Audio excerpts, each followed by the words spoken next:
खबर शामिल करते हैं कोटद्दू के इलाके कस्बा गुरमानी की बस्ती मंदोवाला में घर में आए मेहमान घर वालों को नशावर चीज पिलाकर लड़की ले उड़े। तफसीलात जानते हैं कोटद्दू से बाकर हुसैन की इस रिपोर्ट में। जी बिल्कुल, कोटद्दू के इलाका कस्बा गुरमानी की बस्ती मंदूवाला की रिहायशी मुजैद हुसैन मलांग के घर मेहमान के तौर पर डेरा गाजी खान से रिश्तेदार मिलने के लिए आए। शाम को खाने में चोरी से अचानक नशावर चीज मिला दी। खाना खाते ही घर वाले बेहोश हो गए। शनाज नामी खातून जो कि मुजैद मलांग की बीवी है, शनाज खातून को मेहमान अगवा करके ले उड़े, साथ ही 1 तोला सोना भी ले गए। थाने में दरख्वास्त दी, रपट दर्ज करवाने के बावजूद लड़की बाजियाब न हो सकी। मुतासरीन ने वजीर आला पंजाब RPO डेरा गाजी खान DPO मुजफ्फरगढ़ से फौरी तौर अगवा होने वाले लड़की को बाजियाब कराने की भरपूर अपील की है। जी 1 तोला सोना चाह गया, 50,000 रुपया चाह गया, मैं को तबाह कर गई है। सब को लेने वदे आए, सब कहीं लभदी पई।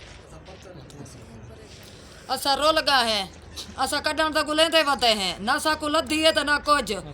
सारी सुनते कहीं नहीं, सारी इमदाद करो।